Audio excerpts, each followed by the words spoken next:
اللہ سبحانہ تعالیٰ بندے کی دعا ہر وقت قبول کرتا ہے، لیکن اگر کوئی تکلیف یا بیماری ہو یا جادو کی شکایت ہو تو اس کے لیے باقاعدہ طریقے پر بیٹھ کر اپنے رب کو پکارنا، قبولیت کے اوقات میں رب کو پکارنا بہت ضروری ہے، کیونکہ جتنی بڑی مشکل ہوتی ہے اس سے نجات کے لیے اتنی ہی بڑی ایفرٹ بھی لگانی پڑتی ہے۔ اس لیے ضروری ہے کہ اللہ تعالیٰ سے بہت اچھی طرح دعا کی جائے، گڑ گڑا کر، اور اس سے پہلے اللہ تعالیٰ کی حمد و ثنا اور تعریف کے کلمات کہنا نہ بھولیے۔ سبحان اللہ والحمد للہ ولا الہ الا اللہ واللہ اکبر ولا حول ولا قوة الا باللہ۔ سبحان اللہ، پاک ہے اللہ، اللہ ہی کی تسبیح ہے، والحمد للہ، اب سب تعریف اللہ کے لیے ہے، ولا الہ الا اللہ، اور نہیں کوئی الہ مگر اللہ، واللہ اکبر، اور اللہ سب سے بڑا ہے، ولا حول ولا قوة الا باللہ، اور کسی قسم کی نیکی کرنے کی طاقت اور گناہ سے بچنے کی طاقت نہیں انسان کے پاس مگر اللہ ہی کی مدد سے۔ اسی طرح کسی بھی تکلیف اور کسی بھی بیماری سے نجات صرف اللہ سبحانہ وتعالیٰ کی مدد سے ہی ہو سکتی ہے۔ تو جہاں تک جادو کا تعلق ہے تو اس سلسلے میں یاد رکھیے کہ جادو کے بہرحال اپنے اثرات ہوتے ہیں مگر بإذن اللہ، اور اس سلسلے میں ہمیں یہ بھی یاد رہے کہ جادو کے اثرات نبی صلی اللہ علیہ وسلم پر بھی ہوئے تھے۔ حضرت عائشہ فرماتی ہے کہ نبی صلی اللہ علیہ وسلم پر جادو کیا گیا اور اس کا اثر یہ ہوا تھا کہ آپ خیال فرماتے کہ کوئی کام آپ کر چکے ہیں حالانکہ وہ کام ابھی آپ نے نہ کیا ہوتا، لیکن اس جادو کا کوئی تعلق نبی صلی اللہ علیہ وسلم کے فرائض منصبی سے نہیں تھا، یعنی آپ کے اوپر باقاعدہ وحی آتی تھی، آپ لوگوں کو تعلیم دیتے تھے، آپ کی جتنی بھی ذمہ داریاں ہیں ان کو بہت آسان طریقے سے پورا کر رہے تھے۔ ہاں، بعض اوقات عام روزمرہ کے کاموں میں کچھ خلل واقع ہو جاتا۔ اسی طرح حضرت عائشہ رضی اللہ تعالی عنہا پر بھی جادو کیا گیا۔ اس سلسلے میں عمرہ جو ان کی شاگرد ہیں وہ کہتی ہیں کہ ایک مرتبہ حضرت عائشہ بیمار ہو گئی اور ان کی بیماری کا دورانیہ بہت لمبا ہو گیا، یعنی وہ ٹھیک نہیں ہو رہی تھی۔ اسی دوران مدینہ منورہ میں ایک طبیب آیا، یعنی علاج معالجہ کرنے والا، تو حضرت عائشہ کے بھتیجے ان کے پاس گئے اور انہوں نے حضرت عائشہ کا نام لیے بغیر ان کی ساری علامات بتائیں کہ وہ کس قسم کی تکلیف میں مبتلا ہیں، اور ان سے پوچھا کہ یہ کس قسم کی بیماری ہے۔ تو اس طبیب نے کہا کہ جس عورت کے بارے میں یہ علامات بتائی جا رہی ہیں ان پر کسی نے جادو کیا ہے۔ بہرحال تحقیق کرنے پر پتہ چلا کہ حضرت عائشہ کی ایک باندی تھی جس کے ساتھ انہوں نے یہ وعدہ کیا تھا کہ وہ ان کی وفات کے بعد آزاد ہوں گی، تو اس باندی نے آپ پر جادو کر دیا تاکہ حضرت عائشہ کی وفات جلد ہو جائے اور وہ آزاد ہو سکیں۔ بہرحال اس کے بعد حضرت عائشہ نے اس کو عربوں کے ایک مضبوط قبیلے کے ہاتھوں بیچ دیا اور اس کی قیمت کے بدلے ایک اور غلام کو آزاد کر دیا۔ تو اس واقعے سے بھی پتہ چلتا ہے کہ بہرحال جادو برحق ہے، یعنی جادو ایک اثر رکھتا ہے۔ برحق ہونے کا مطلب یہ نہیں کہ اس کا کرنا درست ہے، ہرگز نہیں، بلکہ جادو تو کفر ہے، جادو تو کبیرہ گناہوں میں سے ایک گناہ ہے، لیکن لوگ بہت سے اور کبیرہ گناہوں کی طرح اس گناہ کا بھی ارتکاب کرتے چلے جاتے ہیں۔ تو اس لیے اس بارے میں معلوم ہونا چاہیے انسان کو کہ یہ کس قسم کی بیماری ہے، کس قسم کی تکلیف ہے اور اس کے مقاصد کیا ہیں اور اس کا علاج کیا ہے۔ سب سے پہلی بات تو یہ ہے کہ جادو عموماً دشمنی یا حسد کی وجہ سے کیا جاتا ہے، یا کسی سے کوئی انتقام لینے کے لیے، کوئی بدلہ لینے کے لیے، اور اس کا مقصد یہ ہوتا ہے کہ دوسرے کو تکلیف میں مبتلا کر دیا جائے۔ یہ بالکل ایسے ہی ہے جیسے لوگوں کو جسمانی طور پر تکلیف میں مبتلا کیا جاتا ہے کہ کسی کو کچھ مارا جائے ہاتھ سے یا کسی ڈنڈے سے تو جسم کو تکلیف ہوتی ہے، اسی طرح روح کو بھی تکلیف پہنچتی ہے، اور روح کی تکلیف کچھ الفاظ کے ذریعے ہوتی ہے۔ جیسے عام روزمرہ زندگی میں بھی جب کوئی ہماری تعریف کرتا ہے تو ہمیں اچھا لگتا ہے، اور جب کوئی ہمیں گالی گلوچ کرتا ہے تو ہمیں اس سے تکلیف پہنچتی ہے، اذیت پہنچتی ہے، چونکہ روح اور جسم آپس میں گندے ہوئے ہیں۔ اس لیے اگر جسم کو کوئی تکلیف پہنچتی ہے تو وہ اس کا اثر روح تک جاتا ہے۔ اسی طرح اگر روح پر کوئی چیز اثر انداز ہوتی ہے، کوئی کلام یا کچھ ایسے عملیات، تو اس کا اثر جسم تک بھی جاتا ہے، اور اس طرح انسان جادو کے اثر سے نہ صرف یہ کہ روحانی طور پر بلکہ بعض اوقات جسمانی طور پر بھی بیمار ہو سکتا ہے، اور اس میں بہت سے مذموم مقاصد ہوتے ہیں. بعض اوقات والدین اور اولاد میں یا شوہر بیوی میں یا دوستوں میں لڑائی جھگڑا اور ناچاکی پیدا کی جاتی ہے، اور باہم پیار محبت کے رشتوں کے اندر نفرت کے بیج بوئے جاتے ہیں. پھر یہ کہ جادو کی علامات کیا ہیں، کس کو کیسے پتا چلے کہ جادو ہوا ہے یا نہیں. تو اس میں یہ ہے کہ انسان کی ان یوزول سی کنڈیشن ہو جاتی ہے، یعنی انسان اسی روٹین میں زندگی بسر کر رہا ہے، وہی صبح اٹھنا، کھانا پینا، روزمرہ کے معمولات، لیکن کسی چیز میں دل نہیں لگتا، طبیعت بیزار ہونے لگتی ہے. اور یہ نہیں کہ یہ ایک دن کے لیے 2 دن کے لیے، کیونکہ ایسا تو ہر ایک کے ساتھ ہو ہی جاتا ہے. ایک لمبے عرصے کے لیے کیفیات تبدیل ہونے لگتی ہیں، سستی یا گھبراہٹ طاری ہو جاتی ہے، ذہنی انتشار یعنی کسی چیز پر کنسنٹریشن کا نہ رہنا، حد سے زیادہ چڑچڑا پن، بعض اوقات عبادات میں بالکل دل نہ لگنا، اور بغیر کسی ظاہری بیماری کے یا بغیر کسی ظاہری جسمانی بیماری کے انسان کے اندر بیماری کی کیفیت محسوس ہوتے رہنا. بعض اوقات ڈراؤنے خواب آتے ہیں، کبھی خون کے چھینٹے اور کچھ غیر معمولی قسم کی چیزیں گھروں میں دیکھی جاتی ہیں. بعض اوقات خاوند بیوی ایک دوسرے سے نفرت کرنے لگتے ہیں، ان میں جدائی تک ہو جاتی ہے. لیکن اس کا یہ مطلب نہیں کہ ان علامات میں سے کوئی ایک علامت کسی وقت انسان کے اندر پائی جائے تو انسان فوراً شک کرے کہ مجھ پر جادو کر دیا گیا. کیونکہ آج کل یہ وبا بھی بہت عام ہو چکی ہے کہ ہر دوسرا شخص اس وہم میں گرفتار ہے کہ اس پر کسی نے کچھ کر دیا ہے. یہ ضروری نہیں ہوتا کہ ہر وقت ایسی علامات کسی کے کچھ کیے سے ہی ہوں. یہ ویسے بھی انسان ہے، کبھی تھک جاتا ہے، کبھی غذا میں کوئی تبدیلی ہو جاتی ہے، کبھی ویسے بھی انسان کا دل اللہ کے ہاتھ میں ہے، جس طرف چاہے اس کو پھیر دے. تو انسان کی طبیعت میں ایک ملال سا اور ایک سستی، ایک بے چینی سی پائی جاتی ہے.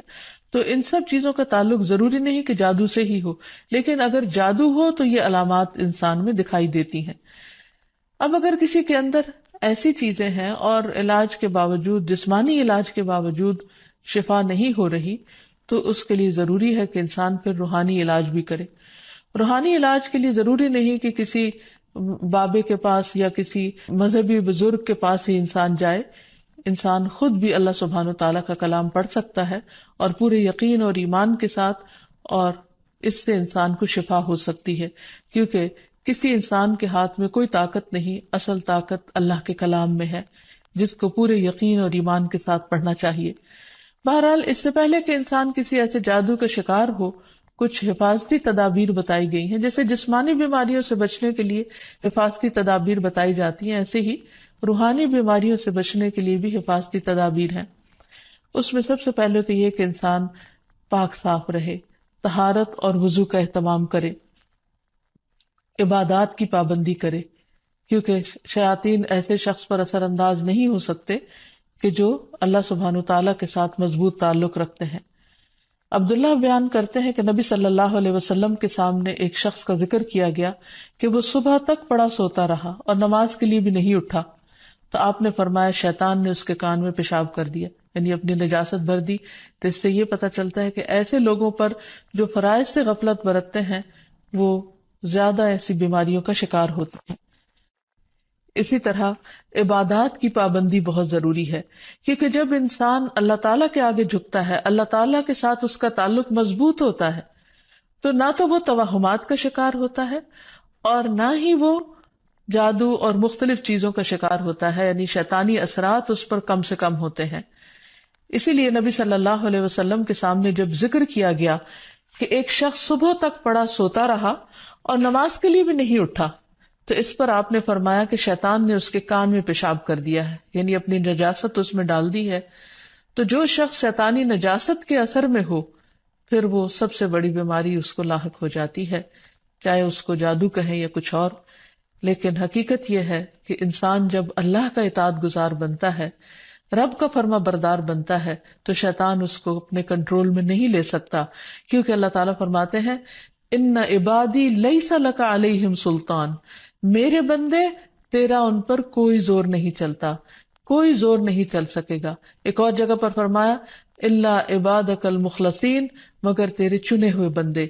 تو ہمیں ایسے بندوں میں شامل ہو جانا چاہیے جو اللہ کے محبوب ہیں، اللہ کے چنے ہوئے ہیں، اور اس کے لیے اللہ تعالیٰ نے جو ہمیں احکامات دیے ہیں، جو طریقے سکھائے ہیں، ان کے مطابق زندگی بسر کی جائے۔ پھر اسی طرح یہ ہے کہ کثرت سے اللہ تعالیٰ کا ذکر کیا جائے، خصوصاً استغفار، کیونکہ بہت سی تکلیفیں انسان کے اپنے ہی گناہوں کی وجہ سے آتی ہیں۔ جیسے آتا ہے ما اصابکم من مصیبت فبما کسبت ایدیکم، جو بھی مصیبت تم کو پہنچی وہ تمہارے اپنے ہاتھوں کی کمائی کی وجہ سے تھی۔ پھر اسی طرح اپنے گھروں کو تصاویر اور مجسموں سے پاک کرنا چاہیے، کیونکہ رسول اللہ صلی اللہ علیہ وسلم نے فرمایا فرشتے اس گھر میں داخل نہیں ہوتے جہاں کتا اور تصویر ہوتا ہے۔ پھر حفاظتی تدابیر میں سے یہ بھی ہے کہ انسان اپنے کھانے پینے کی عادات کو درست کرے، اور اس میں خصوصاً نبی صلی اللہ علیہ وسلم نے صبح کے وقت اجوا کھجور کھانے کا حکم دیا۔ آپ نے فرمایا جو شخص صبح کے وقت 7 کھجوریں کھائے گا یعنی اجوا، اس روز جادو اور زہر سے بچا رہے گا، یعنی اس کے اندر اتنی امیونٹی پیدا ہو جاتی ہے کہ پھر برے اثرات، زہریلے اثرات اس کو نقصان نہیں دے سکتے۔ پھر اسی طرح مختلف مواقع پر مسنون اذکار کا اہتمام کرنا، مثلاً بیت الخلاء جاتے وقت نبی صلی اللہ علیہ وسلم نے سکھایا اللہم انی اعوذ بک من الخبث والخبائث، اے اللہ بے شک میں ناپاک جنوں اور جننیوں سے تیری پناہ چاہتا ہوں، کیونکہ جادو میں بھی عموماً جنات کو استعمال کیا جاتا ہے اور وہ گندی جگہوں پر رہنا پسند کرتے ہیں، اسی لیے جب کوئی بیت الخلاء جائے تو یہ دعا پڑھ لے تو انشاءاللہ اس سے ان کے شر سے محفوظ رہے گا۔ پھر اسی طرح آپ نے فرمایا جنوں کی آنکھوں اور بنی آدم کی شرم گاہوں کا پردہ یہ ہے کہ جب کوئی بیت الخلاء جائے تو بسم اللہ پڑھ لے، تو کوئی بھی اس کو پھر دیکھ نہیں سکتا۔ پھر اسی طرح شوہر بیوی کے خاص تعلق میں بھی دعا سکھائی گئی، بسم اللہ اللہم جنبنا الشیطان وجنب الشیطان ما رزقتنا، اللہ کے نام کے ساتھ میں شروع کرتا ہوں، اے اللہ ہمیں شیطان سے بچا اور شیطان کو اس چیز سے دور رکھ جو اس کے نتیجے میں تو ہمیں عطا فرمائے۔ تو آپ نے فرمایا کہ اگر اس کے بعد میاں بیوی کو کوئی اولاد ملے گی تو شیطان اسے نقصان نہیں پہنچا سکتا۔ اسی طرح تحلیل پڑھنا، لا الہ الا اللہ وحدہ لا شریک لہ لہ الملک ولہ الحمد وہو علی کل شیء قدیر، کہ اللہ کے سوا کوئی معبود نہیں، تنہا ہے، اس کا کوئی شریک نہیں، اسی کے لیے بادشاہی ہے اور اسی کے لیے تعریفیں ہیں اور وہ ہر چیز پر قدرت رکھنے والا ہے۔ دن میں جو شخص 100 دفعہ اس کو پڑھے گا اس کے لیے 10 غلاموں کو آزاد کرنے کا ثواب ہے، 100 نیکیاں لکھی جائیں گی، 100 برائیاں مٹائی جائیں گی، اور خصوصاً اس دن وہ شام تک شیطان کے شر سے محفوظ رہے گا، اور کوئی شخص اس دن اس سے بہتر عمل کرنے والا نہیں سمجھا جائے گا سوائے اس کے جو اس سے زیادہ اس کو پڑھے۔ پھر اسی طرح انسان ہر معاملے میں جہاں بھی انسان کو مشکل ہو اللہ تعالیٰ کی پناہ میں اپنے آپ کو دے۔ تو خلاصہ کلام یہ ہے کہ انسان اپنے آپ کو مختلف طرح کے توہمات سے بھی بچائے اور ہر چھوٹی بڑی بات کو جادو قرار نہ دے، یا کسی کام کو کرنے کا ارادہ نہ ہو تو یہ سوچے کہ یہ مجھ پر جادو کر دیا گیا ہے اس لیے میں اس کام کو نہیں کر سکتا، تو یہ دراصل شیطانی وسوسے ہوتے ہیں، اس لیے ان سے بچنا بھی ضروری ہے۔ بہرحال اگر ایسے وسوسے ہوں یا حقیقت میں کوئی بیماری ہو تو اس کا علاج بھی بتایا گیا ہے، کیونکہ کوئی بیماری ایسی نہیں کہ جو قابل علاج نہ ہو۔ رسول اللہ صلی اللہ علیہ وسلم نے فرمایا ہر بیماری کے لیے دوا ہے، جب کسی مریض کو صحیح طریقے پر بیماری کی دوا پہنچتی ہے تو وہ اللہ تعالیٰ کے حکم سے درست ہو جاتا ہے۔ اسی طرح جادو بھی ایک بیماری ہے اور اس بیماری کا علاج بھی قرآن و سنت میں موجود ہے۔ اس کے لیے سب سے پہلے تو یہ پتہ لگانے کی ضرورت ہے کہ کیا واقعی جادو ہے بھی یا نہیں، اور اس میں ہم دیکھتے ہیں کہ نبی صلی اللہ علیہ وسلم کو خواب کے ذریعے دکھایا گیا تھا کہ ان پر جو جادو کیا گیا ہے وہ کہاں پر دبایا گیا ہے، تو آپ نے اس کو نکلوایا تھا۔ لیکن ضروری نہیں کہ ہم میں سے ہر ایک کو یہ پتا چل سکے کہ جادو ہے کہاں، اول تو ہو سکتا ہو ہی نہ، صرف توہم ہی ہو، ایک خیال ہی ہو کسی کا، کیونکہ بعض چیزیں انسان جب بار بار سوچتا ہے تو وہ اس کو حقیقت معلوم ہونے لگتی ہے۔ لیکن اگر انسان کو کوئی ایسا خواب آ جائے تو ٹھیک ہے، اور اگر نہیں بھی آتا تو انسان اللہ سبحانہ وتعالیٰ کا ذکر کرتا رہے اور اس کے ذریعے علاج کرے۔ اس میں خاص طور پر شرعی دم جسے رقیہ شرعیہ کہا جاتا ہے، آج کل مختلف قراء کی آواز میں قرآن مجید کی سلیکٹڈ آیات ریکارڈ کر دی گئی ہیں، مریض اس کو بار بار سنتا رہے تو انشاءاللہ اس کا توڑ ہو جائے گا۔ پھر اسی طرح اللہ تعالیٰ کی کتاب سے علاج، کیونکہ قرآن مجید میں آتا ہے وَنُنَزِّلُ مِنَ الْقُرْآنِ مَا هُوَ شِفَاءٌ وَرَحْمَةٌ لِّلْمُؤْمِنِينَ، اور ہم قرآن کے ذریعے سے وہ چیز نازل کرتے ہیں جو مومنوں کے لیے شفا اور رحمت ہے۔ تو قرآن مجید میں جیسے سب سے پہلے سورۃ الفاتحہ پڑھنا، کیونکہ اس کے اندر اللہ تعالیٰ سے مدد مانگی جاتی ہے، ایاک نعبد و ایاک نستعین، صرف تیری ہم عبادت کرتے ہیں اور صرف تجھی سے ہم مدد چاہتے ہیں کہ یا اللہ تو ہماری اس بیماری اور تکلیف کو دور فرما دے۔ پھر اسی طرح آیت الکرسی، کیونکہ جب انسان آیت الکرسی پڑھتا ہے تو اللہ سبحانہ وتعالیٰ کی طرف سے اس کے لیے ایک خاص محافظ مقرر کر دیا جاتا ہے، اور اگر رات کو انسان پڑھ کر سوتا ہے تو صبح تک وہ فرشتہ انسان کی حفاظت کرتا ہے۔ پھر اسی طرح سورۃ البقرہ کا پڑھنا، رسول اللہ صلی اللہ علیہ وسلم نے فرمایا سورۃ البقرہ پڑھا کرو، کیونکہ اس کا پڑھنا باعث برکت ہے، اسے چھوڑنا باعث حسرت ہے،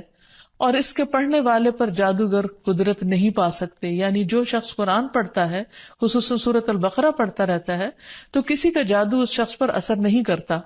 پھر اسی طرح معوذات پڑھنا، رسول اللہ صلی اللہ علیہ وسلم نے فرمایا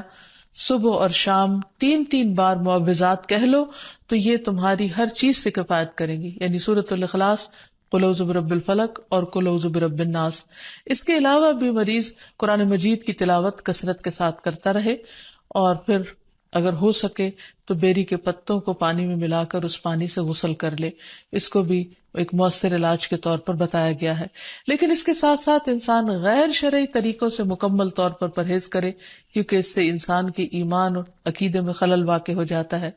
رسول اللہ صلی اللہ علیہ وسلم نے فرمایا جس نے حرام چیز کے ساتھ علاج کیا اللہ تعالیٰ اس کے لیے اس میں شفا نہیں بنائے گا، یعنی اس کو پھر فائدہ نہیں ہوگا۔ پھر اسی طرح جادو کا علاج جادو سے نہیں کرنا چاہیے، یعنی اگر انسان کو کبھی ایسا وہم ہو تو جادوگروں کے پاس نہ جائے، یا ایسے طریقے اختیار نہ کرے کہ جس سے جو ہمارے دین میں نہیں یا ہماری شریعت کے خلاف جاتے ہیں۔ رسول اللہ صلی اللہ علیہ وسلم نے فرمایا جو جادو کرے یا جادو کروائے یا جو کسی کاہن کے پاس آئے اور اس کی بات کی تصدیق کرے تو اس نے اس چیز کا انکار کیا جو محمد صلی اللہ علیہ وسلم پر نازل ہوئی۔ اسی لیے غیر شرعی جھاڑ پھونک سے مکمل اجتناب کرنا چاہیے۔ نبی صلی اللہ علیہ وسلم سے نشرہ کے بارے میں دریافت کیا گیا تو آپ نے فرمایا یہ شیطانی عمل ہے۔ اور نشرہ کیا ہوتا ہے؟ جن یا جادو اتارنے کے لیے شرکیہ یا جاہلانہ منتر پڑھنا اور یا پڑھوانا۔ تو ایسے الفاظ جس کا بعض اوقات معنی معلوم نہیں ہوتا اور یہ بھی نہیں پتا ہوتا کہ اللہ تعالیٰ کو پکارا جا رہا ہے یا کسی جن یا کسی اور شیطان کو پکارا جا رہا ہے اور اس سے مدد لی جا رہی ہے، تو اس لیے کسی بھی ایسے کلام کو پڑھنا یا کسی سے پڑھوانا درست نہیں۔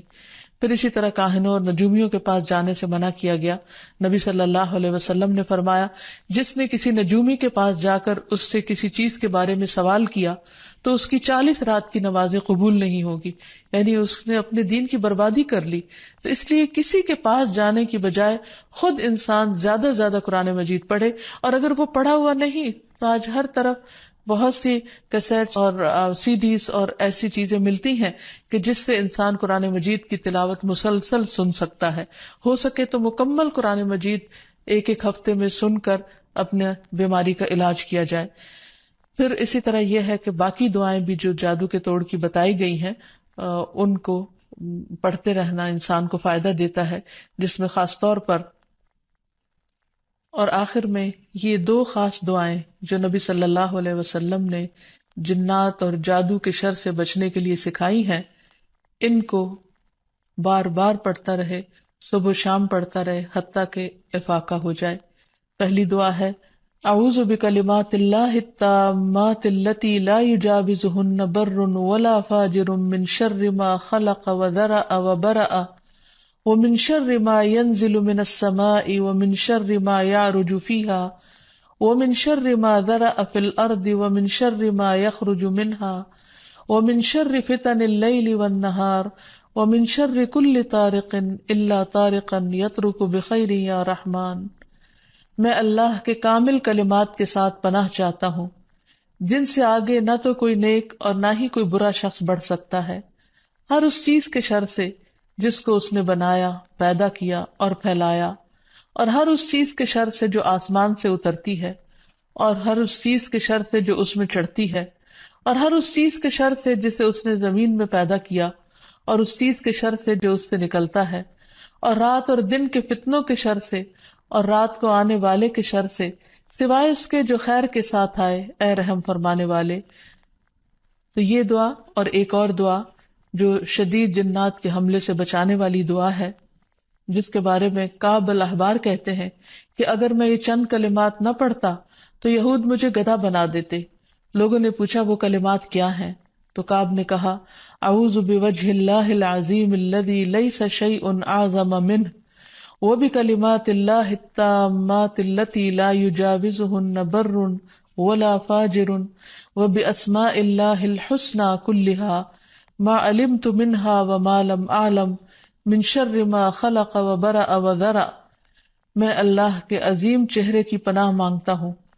جس سے عظیم کوئی اور چیز نہیں، اور اس کے مکمل کلمات کے ساتھ پناہ چاہتا ہوں جن سے آگے نیک یا بد نہیں بڑھ سکتا، اور اس اللہ کے تمام اسماء حسنہ کے ساتھ پناہ چاہتا ہوں جن کو میں جانتا ہوں اور جن کو میں نہیں جانتا، ہر اس چیز کے شر سے جس کو اس نے بنایا، پیدا کیا اور پھیلایا۔ پھر یہ بھی یاد رہے کہ شیطان انسان پر مختلف طریقے سے حملے کرتا ہے،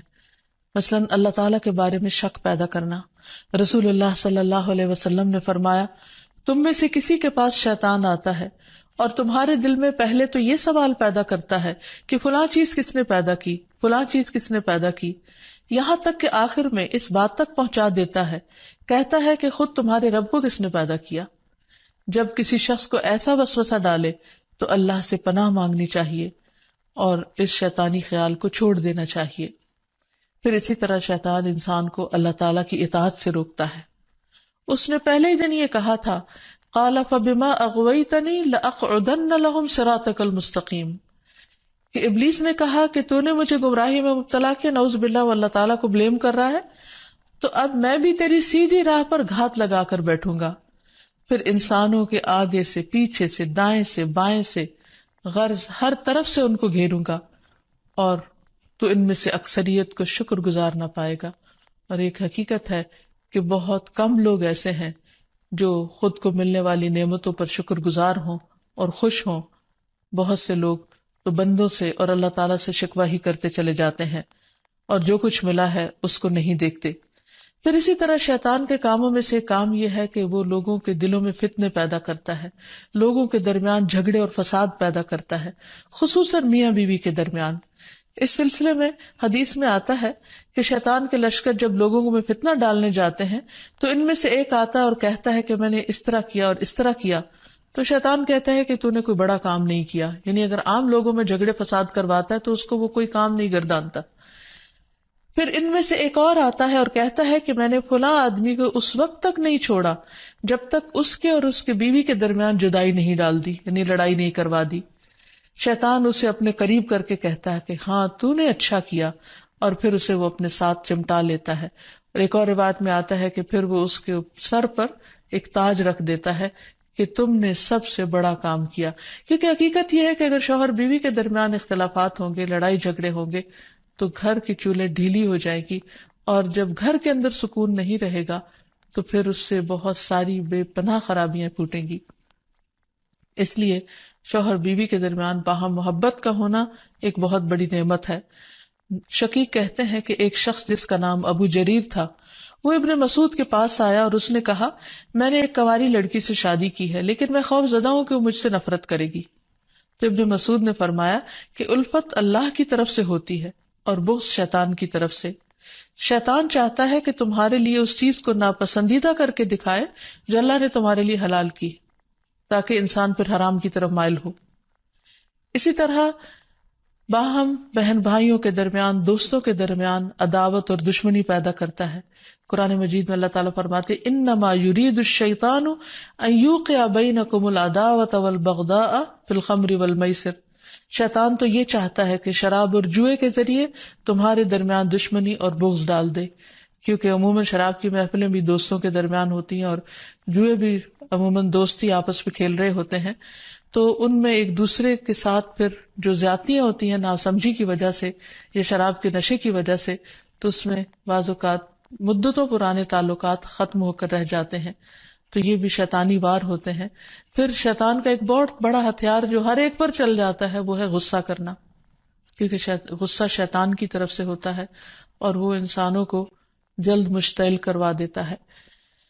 پھر اسی طرح اللہ کا ذکر بھلوا دینا. قرآن مجید میں آتا ہے استحوذ علیہم الشیطان فانساہم ذکر اللہ اولئک حزب الشیطان الا ان حزب الشیطان هم الخاسرون. شیطان ان پر غالب آ گیا سو اس نے انہیں اللہ کی یاد بھلا دی، یہ لوگ شیطان کا گروہ ہیں، سن لو یقیناً شیطان کا گروہ ہی وہ لوگ ہیں جو خسارہ اٹھانے والے ہیں. پھر اسی طرح شیطان کا ایک بہت بڑا وار نماز میں وسوسے ڈالنا ہے. اکثر لوگ نماز کے اندر بھول جاتے ہیں اور نماز کے وسوسوں کی شکایت کرتے ہیں اور نماز میں خشوع و خضوع کو سب سے مشکل کام گردانتے ہیں. حقیقت یہ ہے کہ نماز میں خشوع و خضوع اور کنسنٹریشن انسان کو جنت الفردوس کا مستحق بناتا ہے، لیکن جب انسان کی نماز خشوع و خضوع سے خالی ہوتی ہے، یعنی اس میں کنسنٹریشن نہیں ہوتی، تو انسان کو یوں محسوس ہوتا ہے جیسے اس نے نماز پڑھی ہی نہ ہو. اور جب سب سے پہلا فریضہ ہی انسان کا ڈھیلا پڑ جاتا ہے یا صحیح طور پر ادا نہیں ہوتا، تو ایسی صورت میں انسان کے دل میں کبھی بھی پھر اطمینان اور سکون نہیں آتا. تو بہرحال رسول اللہ صلی اللہ علیہ وسلم نے فرمایا کہ جب نماز کے لیے اذان دی جاتی ہے تو شیطان ہوا خارج کرتا ہے اور بڑی تیزی کے ساتھ پیٹ موڑ کر بھاگتا ہے تاکہ اذان کی آواز نہ سن سکے، اور جب اذان ختم ہو جاتی ہے تو پھر واپس آ جاتا ہے. لیکن جو ہی تکبیر شروع ہوتی ہے پھر پیٹ موڑ کر بھاگ جاتا ہے. جب تکبیر بھی ختم ہو جاتی ہے تو شیطان دوبارہ آ جاتا ہے اور نمازی کے دل میں وسوسے ڈالتا ہے اور کہتا ہے فلاں بات یاد کرو، فلاں بات یاد کرو. ان باتوں کی شیطان یاد دہانی کراتا ہے جن کا اسے کبھی خیال نہ گزرا تھا. اس طرح انسان کو محو کرتا ہے ان خیالات میں، یہاں تک کہ انسان کو یہ بھی یاد نہیں رہتا کہ اس نے کتنی رکعتیں پڑھی تھی، یعنی اس کو رکعتوں کی تعداد تک بھول جاتی ہے. پھر نماز کے اندر ادھر ادھر اس کو بھٹکاتا رہتا ہے اور کبھی اس کی نگاہ ادھر ادھر اٹھ جاتی ہے، ذرا سے شور پر انسان کی توجہ نماز سے ہٹ جاتی ہے، اور بعض اوقات انسان پوری کی پوری نماز پڑھ جاتا ہے لیکن اس میں اللہ کی یاد نام کی کوئی چیز نہیں ہوتی، کیونکہ اللہ کی یاد سب سے پہلے انسان کے دل میں ہوتی، اور اگر دل میں ہی اللہ کی یاد نہیں تو زبان سے محض پڑھا ہوا یاد نہیں کہلا سکتا. پھر اسی طرح شیطان انسان سے برائی اور بے حیائی کے کام کرواتا ہے. قرآن مجید میں اللہ تعالیٰ فرماتے ہیں کہ انما یأمرکم بالسوء والفحشاء وان تقولوا علی اللہ ما لا تعلمون، کہ وہ تمہارا کھلا دشمن ہے، وہ تمہیں برائی اور بے حیائی کا حکم دے گا، نیز اس بات کا کہ تم اللہ کے ذمے ایسی باتیں لگا دو جن کا تمہیں خود علم نہیں، یعنی ایسی باتیں اللہ تعالیٰ کے بارے میں کہو جو لا علمی پر مبنی ہو. بہت سے لوگ اللہ کے بارے میں یا اللہ تعالیٰ کے احکامات کے بارے میں جھگڑتے ہیں بغیر یہ جانے کہ اللہ تعالیٰ نے کسی بات کا حکم کیوں دیا ہے. پھر اسی طرح شیطان کا ایک حربہ ہے انسان کا لباس اتروانا، کیونکہ جنت کا لباس اتروایا تھا آدم اور حوا سے شیطان نے ان کو بہکا کر، اور دنیا میں بھی وہ یہی چاہتا ہے کہ انسان بے حیائی اور فحاشی کی طرف مائل ہو. پھر اسی طرح انسان کے برے اعمال کو شیطان مزین کرتا ہے. جب انسان کو غلط کام کرتا ہے اور اس پر اس کو شرمندگی نہیں ہوتی، اس پر اس کو کوئی ریگریٹس نہیں ہوتے، تو یہ دراصل شیطان کا حربہ ہوتا ہے جو اس پر چل چکا ہوتا ہے. پھر اسی طرح انسان کو اذیت بھی پہنچاتا ہے. جیسے ایوب علیہ السلام کو جو بیماری تھی، اس میں وہ کہتے ہیں کہ وَاذْكُرْ عَبْدَنَا أَيُّوبَ إِذْ نَادَى رَبَّهُ أَنِّي مَسَّنِيَ الشَّيْطَانُ بِنُصْبٍ وَعَذَابٍ، اور ہمارے بندے ایوب کا ذکر کیجئے جب انہوں نے اپنے پروردگار کو پکارا کہ شیطان نے مجھے سخت تکلیف اور عذاب میں ڈال دیا ہے. یعنی انسان جب بیمار ہوتا ہے تو اس وقت خصوصاً اس کو مایوس کرتا ہے، اللہ کی رحمت سے مایوس کرتا ہے، اور بعض اوقات اس کے دل میں ایسی ایسی باتیں ڈالتا ہے کہ جسمانی بیماری سے زیادہ انسان روحانی تکلیف میں مبتلا ہو جاتا ہے. اسی طرح بعض جسمانی بیماریاں بھی شیطان کی وجہ سے ہوتی ہیں. آپ صلی اللہ علیہ وسلم نے فرمایا طاعون تمہارے دشمن جنوں کی طرف سے ایک چوکا ہے اور وہ تمہارے لیے شہادت ہے، یعنی وہ آتا شیطان کی طرف سے ہے لیکن تمہارے حق میں فائدہ مند ہو جاتا ہے. اور شیطان کی یہ دشمنی انسان کے ساتھ، انسان کی پیدائش کے ساتھ ہی شروع ہو جاتی ہے. جیسا کہ ہم دیکھتے ہیں کہ نبی صلی اللہ علیہ وسلم نے فرمایا کہ جب بنی آدم پیدا ہوتا ہے تو پیدائش کے وقت شیطان اسے چھوتا ہے اور بچہ شیطان کے چھونے سے زور سے چیختا ہے، سوائے مریم اور ان کے بیٹے عیسیٰ علیہ السلام کے۔ اس کی وجہ مریم علیہ السلام کی والدہ کی دعا ہے کہ انی اعیذھا بک وذریتھا من الشیطان الرجیم، کہ میں اسے اور اس کی اولاد کو شیطان رجیم سے تیری پناہ میں دیتی ہوں۔ اور پھر شیطان تو اپنے کام کرتا ہے، لیکن انسان کو اس کے حملوں سے بچنے کی تدابیر اختیار کرنی چاہیے، جو قرآن و سنت میں ہمیں بہت اچھی طرح بتا دی گئی ہیں۔ سب سے پہلی بات تو یہ ہے کہ اللہ سبحانہ و تعالیٰ پر بھرپور ایمان اور توکل ہونا چاہیے، کیونکہ اللہ تعالیٰ کا وعدہ ہے کہ جو لوگ ایمان لائیں گے اور اپنے رب پر توکل کریں گے، شیطان ان کا کچھ بھی نہیں بگاڑ سکے گا۔ انما لیس لہ سلطان علی الذین آمنوا وعلی ربہم یتوکلون۔ پھر اسی طرح اللہ تعالیٰ کے لیے اخلاص برتنا، ہر کام صرف اللہ کے لیے کرنا، اپنے آپ کو شرک سے بچانا۔ تو جو شخص ایسا طریقہ اختیار کرے گا، شیطان کا اس پر بھی زور نہیں چلے گا۔ پھر ہر معاملے میں قرآن و سنت کی پیروی کرنا، پھر دن کا آغاز اور اختتام اللہ کے ذکر سے کرنا، اللہ کی یاد سے کرنا، اللہ کی فرما برداری کے کاموں سے کرنا۔ پھر اسی طرح کثرت سے سجدے کرنا، کیونکہ شیطان نے اللہ تعالیٰ کا حکم نہیں مانا تھا اور سجدے سے انکار کیا تھا، تو رسول اللہ صلی اللہ علیہ وسلم نے فرمایا، جب کوئی آدمی سجدہ والی آیت پڑھ کر سجدہ کر لے تو شیطان روتے ہوئے دور ہٹ جاتا ہے اور کہتا ہے افسوس مجھ پر۔ آدمی کو سجدے کا حکم ملا تو اس نے سجدہ کر لیا، اس کے لیے جنت ہے، اور مجھے بھی سجدے کا حکم ملا لیکن میں نے انکار کر دیا اور میرے لیے جہنم ہے۔ تو اس لیے شیطان کی مخالفت اگر انسان کرنا چاہے تو اس کے لیے سجدوں کی کثرت کر دے، اور خصوصاً فرض نماز کی پابندی کرے، تو انشاءاللہ شیطان کا زور نہیں چلے گا۔ پھر اسی طرح گھر کو شیطانی چیزوں سے پاک کرنا، پھر فضول خرچی سے بچنا، کیونکہ فضول خرچ شیطان کے بھائی ہوتے ہیں، نگاہوں کی حفاظت کرنا، کیونکہ نبی صلی اللہ علیہ وسلم نے فرمایا کہ وہ ابلیس کے تیروں میں سے ایک تیر ہے۔ پھر اسی طرح اکٹھے رہنا، مسلمانوں کی جماعت کے ساتھ جڑے رہنا۔ رسول اللہ صلی اللہ علیہ وسلم نے فرمایا کہ جماعت پر اللہ کا ہاتھ ہے اور شیطان اس کے ساتھ ہے جو جماعت سے علیحدہ ہو اور وہ اس کو پاؤں مار کر ہانکتا ہے، یعنی جو شخص اچھے لوگوں کے ساتھ ملتا جلتا نہیں، ان کی مجلس میں نہیں بیٹھتا، ایک دوسرے کو وتواصوا بالحق وتواصوا بالصبر نہیں کرتا، وہ پھر شیطان کے وسوسوں اور چالوں کا شکار ہو جاتا ہے۔ اور آخر میں دعائیں، اللہ سبحانہ تعالیٰ نے ہمیں قرآن مجید میں بھی دعائیں سکھائی ہیں، اور نبی صلی اللہ علیہ وسلم نے بھی۔ اس میں سے پہلی دعا ہے رب اعوذ بک من ہمزات الشیاطین واعوذ بک رب ان یحضرون، اے میرے رب میں شیطان کی اکساہٹوں سے تیری پناہ مانگتا ہوں، اور اس بات سے بھی تیری پناہ مانگتا ہوں کہ وہ میرے پاس آئیں۔ پھر تعوذ پڑھنا، یعنی اعوذ باللہ من الشیطان الرجیم من ہمزہ ونفخہ ونفثہ، میں اللہ کی پناہ چاہتا ہوں شیطان مردود سے کہ مجھ پر کوئی جنون کا اثر ڈالے یا مجھے تکبر پر آمادہ کرے یا شعر و شاعری کی طرف لائے، یعنی جو غلط قسم کی ہے۔ پھر قرآن مجید پڑھنے سے پہلے اعوذ باللہ من الشیطان الرجیم پڑھنا۔ پھر اسی طرح برا خواب دیکھنے پر تعوذ پڑھنا۔ رسول اللہ صلی اللہ علیہ وسلم نے فرمایا نیک خواب اللہ کی طرف سے اور برے خواب شیطان کی طرف سے ہوتے ہیں، پس جو ایسا خواب دیکھے جس میں کوئی ناگوار چیز ہو تو بائیں طرف تھوک دے اور شیطان سے اللہ کی پناہ مانگے، ایسا کرنے سے وہ خواب اس کو کوئی نقصان نہیں دے گا اور کسی کو یہ خواب نہ بتایا جائے۔ پھر اسی طرح صبح و شام کی دعائیں پڑھے، جس میں خصوصی طور پر شیطان کے شر اور شرک سے بچنے کی دعا ہے، اللہم فاطر السماوات والارض عالم الغیب والشہادہ رب کل شیء وملیکہ اشہد ان لا الہ الا انت اعوذ بک من شر نفسی وشر الشیطان وشرکہ، اے اللہ آسمان اور زمین کے پیدا کرنے والے، پوشیدہ اور موجود ہر چیز کے جاننے والے، ہر چیز کے پالن ہار اور اس کے مالک، میں گواہی دیتا ہوں کہ تیرے سوا کوئی معبود برحق نہیں، میں تیری ذات کے ذریعے اپنے نفس کے شر سے اور شیطان کے شر سے اور اس کے شرک سے پناہ مانگتا ہوں۔ آپ نے فرمایا جب صبح کرو اور جب شام کرو اور جب اپنے بستر پر آؤ تو اس دعا کو پڑھ لیا کرو۔ اسی طرح سب کام بسم اللہ پڑھ کر کرنا، کیونکہ انسان جب بسم اللہ پڑھتا ہے تو اللہ کا نام لیتے ہی شیطان دور بھاگ جاتا ہے. مثلاً گھر سے نکلتے وقت بسم اللہ توکلت علی اللہ، سواری پر بیٹھتے ہوئے بسم اللہ پڑھنا. پھر اسی طرح آیت الکرسی پڑھنے سے شیطان سے حفاظت رہتی ہے. پھر صبح و شام کے اذکار میں لا الہ الا اللہ وحدہ لا شریک لہ لہ الملک ولہ الحمد وہو علی کل شیء قدیر.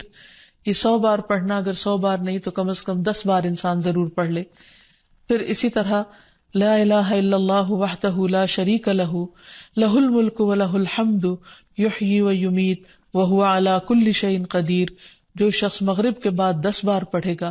اللہ تعالیٰ اس کی حفاظت کے لیے اسلحہ بردار فرشتے مقرر کر دیں گے جو اس کی صبح تک شیطان سے حفاظت کریں گے. تو اس لیے ہمیں بھی ان اذکار اور دعاؤں کا اہتمام کرنا چاہیے. اگر زبانی یاد نہ ہو تو دیکھ کر بھی پڑھے جا سکتے ہیں، لیکن حقیقت یہ ہے کہ اللہ کا ذکر ایک مضبوط قلعہ ہے جس میں انسان پناہ لیتا ہے ہر قسم کے شر سے بچنے کے لیے، خصوصاً شیطان کے شر سے. تو اللہ تعالی ہم سب کو اس سے محفوظ رکھے. وآخر دعوانا ان الحمد للہ رب العالمین.